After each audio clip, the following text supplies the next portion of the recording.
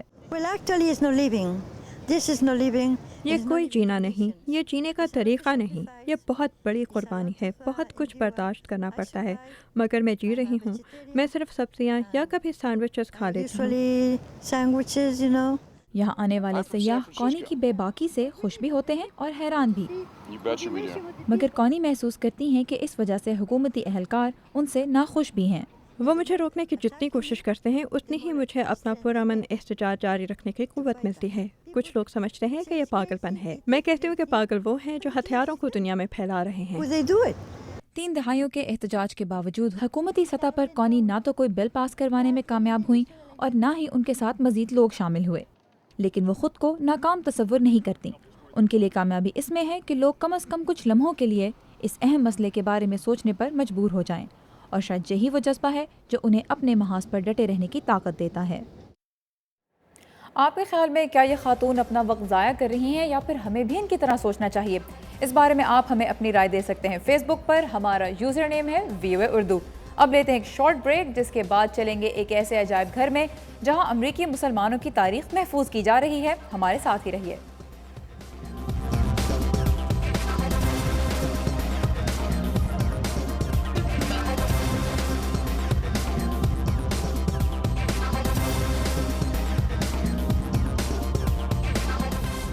Welcome back. امریکی مسلمانوں کے بارے میں میوزیم ہم آپ کو دکھائیں گے کچھ ہی لمحوں میں۔ اس سے پہلے چلتے ہیں مصر، جہاں صدارتی انتخابات کی تیاریاں جاری ہیں، اور ثاقب الاسلام بتا رہے ہیں کہ ووٹرز کے لیے سب سے بڑا مسئلہ ہے بڑھتی ہوئی مہنگائی اور بے روزگاری۔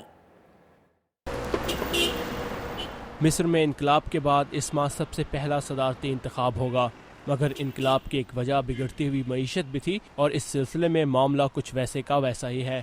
اس صورتحال سے لوگ بہت پریشان ہیں۔ ہمیں کچھ معلوم نہیں کہ یہ ملک کس سمت میں رواں ہے۔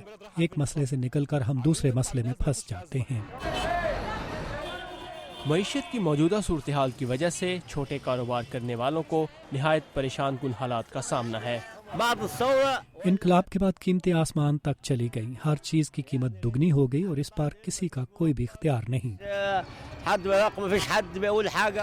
پچھلے سال کے ہنگاموں میں بلیک مارکیٹ کرنے والوں نے بڑی تعداد میں مال خرید کر مارکیٹ میں اشیاء کی کمی پیدا کر دی ہے۔ محمد ذکی جیسے عام مصری ان حالات سے بہت متاثر ہوئے ہیں۔ ہم ڈبل روٹی کا ایک ٹکڑا یا گیس کے کین جیسی اشیاء بھی نہیں خرید سکتے اور بے روزگاری آسمان تک جا پہنچی ہے۔ اور صرف عام مصری ہی ان حالات سے متاثر نہیں، جیسے قومی قرضوں میں اضافہ ہوا، فارن ریزرو میں کمی آئی، اور معمولی سطح کے جلسے جلوس بھی ٹورزم انڈسٹری کے لیے نقصان دہ ثابت ہوئے۔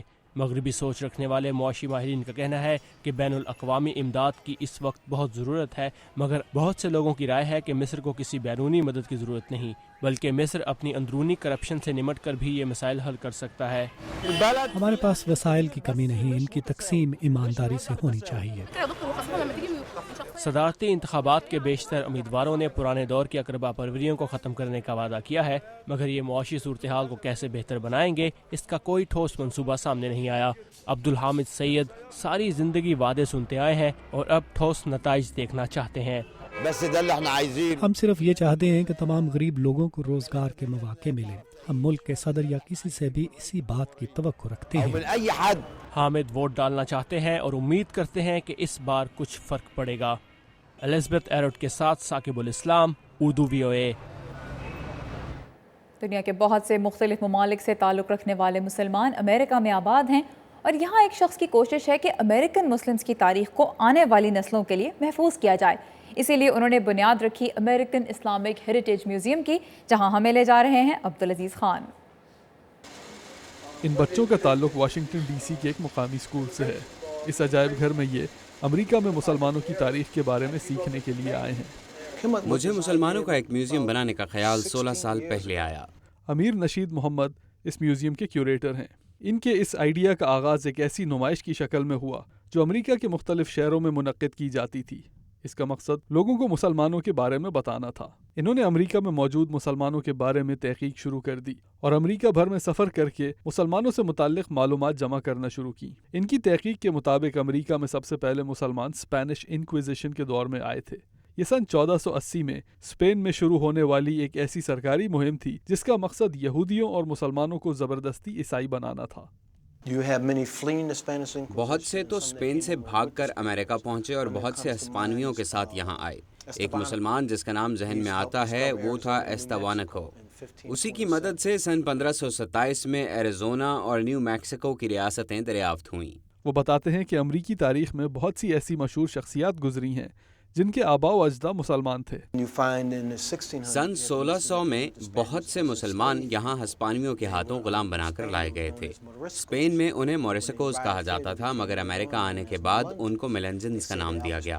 کہا جاتا ہے کہ ایلوس پریسلے کی والدہ اور ابراہم لنکن کی والدہ دونوں میلنجنز تھیں۔ اسی تحقیق میں انہوں نے امریکہ کی قدیم مردم شماریوں میں مسلمانوں کے نام تلاش کرنے کی بھی کوشش کی۔ These are censuses that we found. We found Muslims in all American censuses. This is an 1850 census, and they're free people living in California. Here's a Muhammad, 25 years old, coming from Arabia.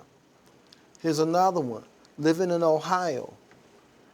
His name is Henry Allah, coming from Ireland. I think this is very unique. Now, he probably was a doula, but they call him Allah. Here's another one, Peter Akbar. اور اس کے علاوہ انہوں نے امریکہ میں موجود قرآن کریم کے قدیم ترین نسخے بھی جمع کرنے کی کوشش کی۔ یہ وہ قرآن ہے جسے 1853 میں محفوظ کیا گیا۔ امریکی خانہ جنگی میں فتح کے بعد یونین فوجیں جنوبی ریاستوں کی عمارتیں جلا رہی تھیں۔ جب وہ شہر کی لائبریری کو جلانے کے لیے پہنچیں تو وہاں کے لائبریرین نے فوجیوں سے پوچھا کہ کیا وہ چند کتابیں بچا سکتا ہے۔ انہوں نے کہا ہرگز نہیں۔ پھر انہوں نے اسے ایک کتاب بچانے کی اجازت دی۔ وہ ایک کتاب جو اس نے آگ میں جلنے سے بچائی وہ یہ قرآن تھا۔ اس قرآن میں سے ہمیں عربوں کا یہ خاندانی شجرہ ملا اور سعودی عرب اور خانہ کعبہ کا ایک پرانا نقشہ۔ عجائب گھر کا یہ حصہ دور حاضر کے مسلمانوں کی داستانوں پر مبنی ہے۔ اس میں باکسر محمد علی اور امریکہ میں سیاہ فاموں کی شہری حقوق کی جد و جہد کے ایک اہم رہنما میلکم ایکس کے بارے میں ضروری معلومات موجود ہیں۔ امیر نشید محمد یہ سمجھتے ہیں کہ آج کا امریکہ ایک بہت اہم تاریخی دور سے گزر رہا ہے۔ اسی وجہ سے پورے ملک سے یہ مسلمانوں کی داستانیں جمع کر رہے ہیں۔ ان کے اس چھوٹے سے میوزیم میں بہت سے اسکولوں اور تعلیمی اداروں سے لوگوں نے آنا شروع کر دیا ہے۔ ہم نے ان سے پوچھا کہ جب غیر مسلم یہاں آتے ہیں تو ان کو یہ سب کیسا لگتا ہے۔ They are amazed. They are humbled. وہ حیران رہ جاتے ہیں۔ وہ کہتے ہیں کہ ہمیں یہ سب نہیں معلوم تھا۔ وہ بہت دلچسپی لیتے ہیں اور مسلمانوں کے بارے میں مزید سیکھنا چاہتے ہیں۔ اکثر یہ پوچھتے ہیں کہ یہ داستانیں انہیں پہلے کیوں نہیں سنائی گئیں۔ اپنی اس نمائش کے لیے دعوت نامے یہ مقامی اسکولوں میں بھیج رہے ہیں اور امید کرتے ہیں کہ زیادہ سے زیادہ لوگوں کو یہ اس نمائش کے ذریعے امریکہ میں مسلمانوں کے بارے میں بتا سکیں گے۔ Abdul Aziz Khan, Urdu VOA، Washington. یہ تھا ہمارا آج کا شو۔ اس کے بارے میں آپ ہمیں اپنی فیڈ بیک دے سکتے ہیں فیس بک کے ذریعے۔ ہمارا یوزر نیم ہے VOA اردو، اور تازہ ترین خبروں کے لیے لاگ آن کیجیے ہماری ویب سائٹ urduvoa.com پر، جہاں پہ زندگی کے اور بھی بہت سے مختلف شعبوں کے بارے میں آپ کے لیے بہت سی معلومات موجود ہیں۔ اب ہمیں دیجیے اجازت، اللہ حافظ۔